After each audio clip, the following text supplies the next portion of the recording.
The golden ratio isn't man-made, but discovered in the repeated geometrical patterns found in nature. প্রকৃতির গভীরে এমন একটি গোপন সংখ্যা লুকিয়ে আছে যা ফুলের পাপড়ি থেকে শুরু করে গাছের ডালপালা, শামুকের খোলস, এমনকি আমাদের শরীরের গঠনে পর্যন্ত প্রভাব ফেলে। এই সংখ্যা এতটাই বিস্ময়কর যে লিওনার্দো দা ভিঞ্চি তার বিখ্যাত ভিট্রুভিয়ান ম্যান আঁকার সময় এটি অনুসরণ করেছেন।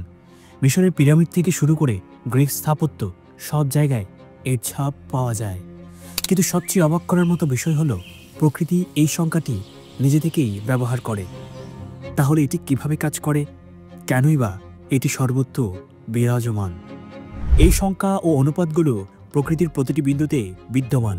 তবে প্রশ্ন হচ্ছে, এত নিখুঁত শৃঙ্খলা কিভাবে সম্ভব?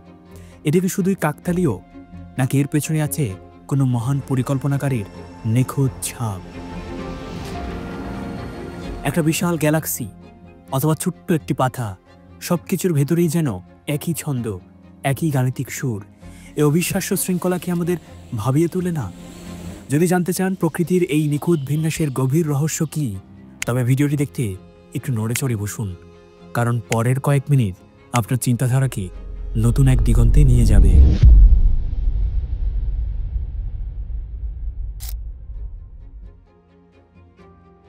প্রকৃতির অপরূপ সৌন্দর্যের পেছনে লুকিয়ে আছে গণিতের অসাধারণ নিয়ম। এর মধ্যে একটি বিস্ময়কর উদাহরণ হলো ফিবোনাচ্চি সিরিজ। এই পুরো ভিডিওটি বোঝার জন্য আমাদেরকে প্রথমে ফিবোনাচ্চি সিরিজটা কি তার বেসিক গাণিতিক ক্যালকুলেশনটাও বোঝা প্রয়োজন। ফিবোনাচ্চি সিরিজ হলো এমন একটি গাণিতিক ক্রম যা প্রকৃতিতে বিভিন্নভাবে প্রকাশ পায়। এই সিরিজের প্রতিটি সংখ্যা তার পূর্ববর্তী দুটি সংখ্যার যোগফল। সিরিজটি এভাবেই অগ্রসর হয়েছে। As 1 plus 1, which is 2, then 1 plus 2 is 3, and then 2 plus 3 is 5, 3 plus 5 is 8, and so on. এভাবেই চলতে থাকে।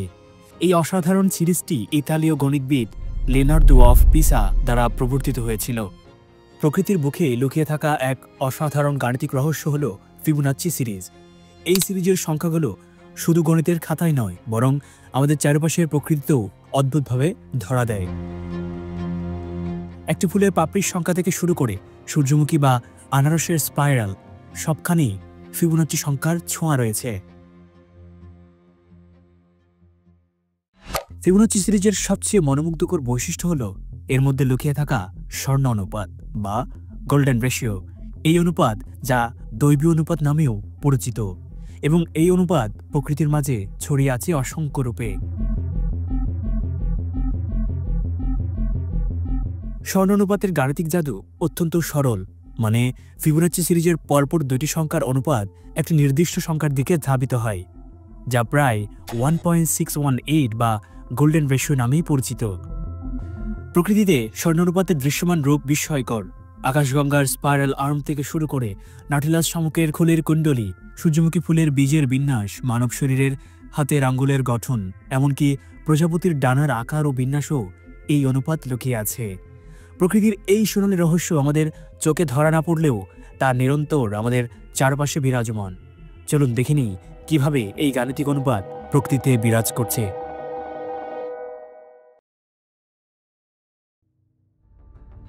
ফুলের পাপড়ি সাধারণত ফিবোনাচ্চি সিরিজের সংখ্যায় গঠিত হয়, যেখানে প্রতিটি নতুন স্তর পূর্ববর্তী দুটি সংখ্যার যোগফল। যেমন ডেইজি ফুলে 21টি বা 34টি পাপড়ি থাকে, যা ফিবোনাচ্চি সংখ্যার ক্রম অনুসরণ করে। সূর্যমুখী ফুলের বীজ গোল্ডেন স্পাইরাল অনুসরণ করে ছড়িয়ে থাকে, যাতে বীজগুলো সমানভাবে বৃদ্ধি পেতে পারে। আবার গোলাপের পাপড়ি 5 বা 8টি স্তরে সাজানো থাকে, যা একটি ফিবোনাচ্চি সংখ্যা। কেন গোল্ডেন রেশিও অনুসরণ করে? ফুলের পাপড়িগুলো যদি গোল্ডেন রেশিও অনুসারে সাজানো না থাকতো, তাহলে নতুন পাপড়িগুলো আগের পাপড়ির উপর পড়ত এবং সূর্যালোক কম পেত। কিন্তু যখন প্রতিটি নতুন পাপড়ি পূর্ববর্তী পাপড়ির সঙ্গে 1.618 অনুপাত বজায় রেখে বৃদ্ধি পায়, তখন এটি একটি খোলা ও ভারসাম্যপূর্ণ বিন্যাস তৈরি করে।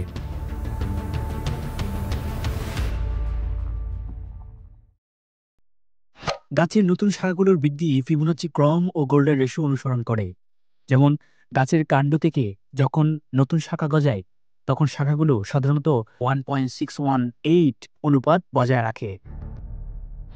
পাম গাছের পাতার বিন্যাসও গোল্ডেন রেশিও অনুসারে সাজানো থাকে। গোল্ডেন রেশিও অনুযায়ী শাখা বৃদ্ধি না হলে পাতাগুলো একে অপরের উপরে এসে আলো আটকে দিত, ফলে গাছের বৃদ্ধিতে সমস্যা হতো। শামুকের খোলস বা সামুদ্রিক শ্বাসের আকৃতি গোল্ডেন স্পাইরাল অনুসারে বৃদ্ধি পায়। এই ধরনের বৃদ্ধি শামুককে দ্রুত বড় হতে ও শক্তিশালী খোলস গঠনে সাহায্য করে। প্রতিটি নতুন অংশ আগের অংশের সাথে ঠিক 1.618 অনুপাতে বড় হয়, ফলে খোলসের আকৃতি ভারসাম্যপূর্ণ থাকে। মানবদেহের বিভিন্ন অংশ গোল্ডেন রেশিও অনুসারে সাজানো থাকে।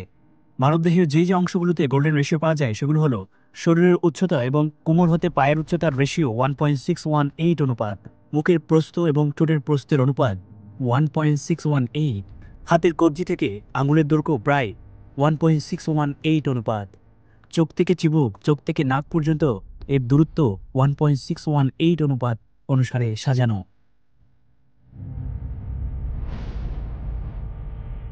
প্রাকৃতিক নির্বাচন ও জিনগত বিবর্তনের ফলে এই অনুপাতটি সবচেয়ে কার্যকর ও দৃষ্টিনন্দন বলে বিবেচিত হয়েছে।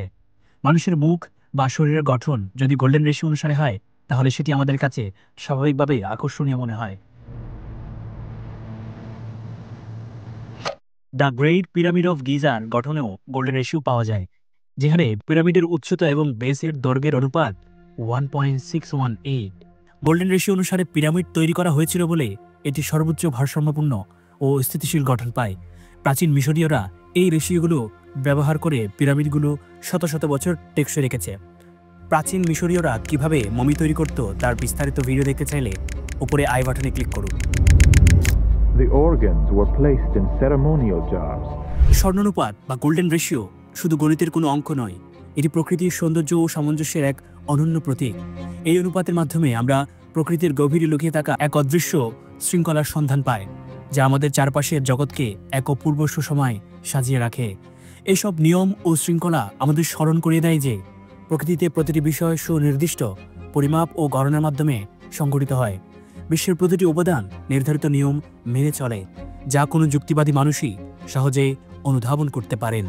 এই জটিল মহাবিশ্বের পেছনে রয়েছে এক মহাজ্ঞানী পরিকল্পনাকারী অস্তিত্ব।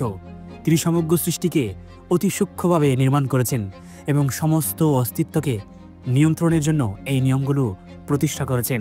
এই বিশ্ব ব্যবস্থা কখনোই আকস্মিকভাবে সৃষ্টি হতেই পারে না। প্রকৃতির এই অপূর্ব সৌন্দর্য, শৃঙ্খলা এবং এই গাণিতিক অনুপাত আমাদের বিস্ময়ে অভিভূত করে এবং সেই সাথে আমাদের স্মরণ করিয়ে দেয় যে প্রকৃতির প্রতিটি উপাদান থেকে শুরু করে সূক্ষ্মতম কণা পর্যন্ত সবই একজন মহান সর্বজ্ঞ স্রষ্টার অস্তিত্বের প্রমাণ বহন করে। وخلق كل شيء فقدره تقديرا। যিনি জমিন ও আসমানের রাজত্বের মালিক, তিনি কোনো সন্তান গ্রহণ করেননি। রাজত্বে তার কোনো অংশীদার নেই। তিনি সমস্ত কিছু সৃষ্টি করেছেন আর সেগুলোকে যথাযথ করেছেন পরিমিত অনুপাতে।